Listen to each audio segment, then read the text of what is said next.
Hi there, folks. Today is the day in which we start our sour cabbage.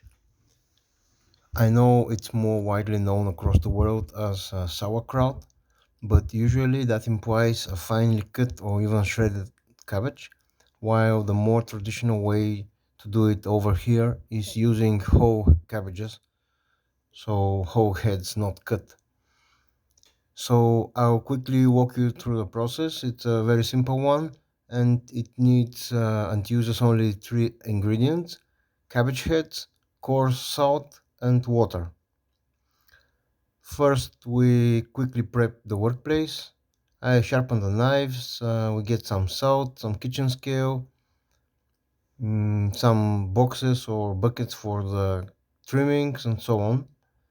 For our sour cabbage, we use 40-liter vat because that amount is enough for us. But people here usually stuff 100 to 150-liter barrels of cabbage, especially for larger families. So that's a lot of sour cabbage. Our cabbage we get from a local farmer. We do grow some cabbage in our garden, but this year some of the village cows broke in our garden, and a couple of weeks ago ate all of the cabbage heads, which were almost done and ready for harvesting, sadly. But that's life. So we bought some cabbage. Usually our vat fits about 20 kilos of cabbages, and the ones that we bought and don't fit, we store in the basement for eating fresh, usually as a grated salad or cooked in the oven. The cabbage we use is a special winter variety. It has a very dense structure, unlike the more loose leaf curl of the summer cabbage. The summer cabbage you usually harvest in early summer, and this one is planted in midsummer and harvested in late October. The cabbage has to be crunchy when you squeeze it, and you will hear the characteristic sound of it when I'm stuffing it in the barrel.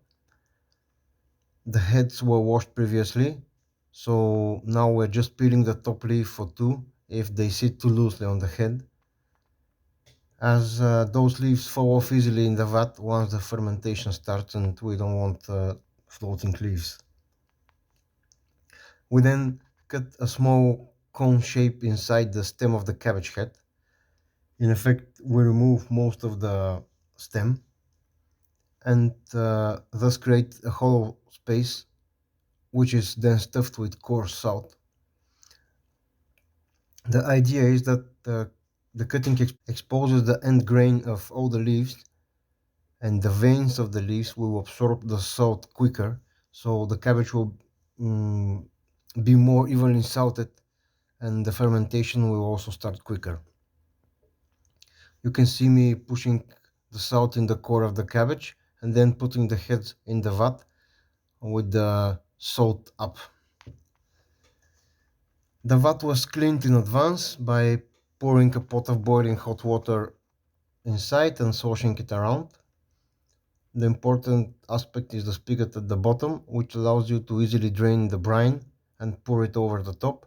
This process makes for a more even distribution of the salt and the lactobacteria, which both tend to settle near the bottom. So you get the process going quicker and get a more evenly ripening sour cabbage. For filling the gaps in the barrel, we use halves and quarters of cabbage heads. Those ready uh, fermenting the fastest, and we usually start eating those first. But the problem with them is that you don't get whole leaves for sour cabbage rolls or wraps, which are called sarma or sarmi in plural here, and is probably the most common use of the sour cabbage besides the salad. You can hear the squeaking sound of the cabbage which it makes against the side of the barrel. That signifies a nice firm cabbage. You don't want it to be too soft and easily compressible. It should hold its shape.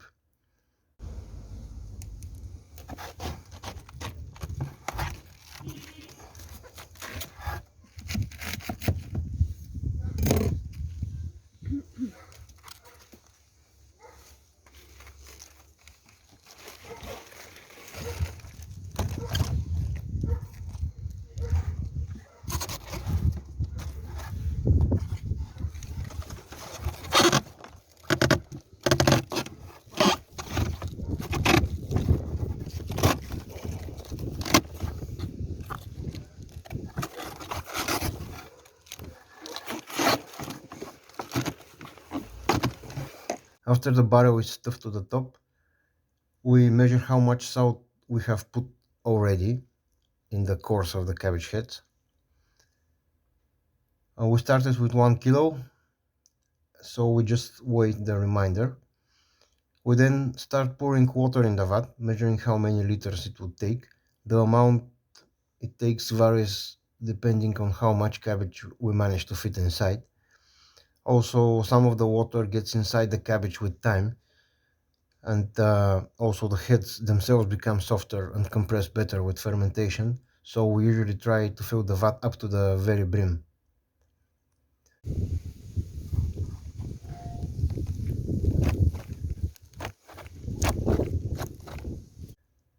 Knowing how much water we poured in the vat, we then calculate 3 to 4% brine solution. That means for 1 liter of water, we use 30 to 40 grams of salt. In our case, we poured 18 liters of water, so between 540 and 720 grams of salt. As we already put 20 grams in the head's course, we decided to add 450 more grams of salt to a total of 650 grams in 18 liters, or about 3.5% brine. The salt is added to the vat and the cap is screwed on. You can hear the nice sound it makes.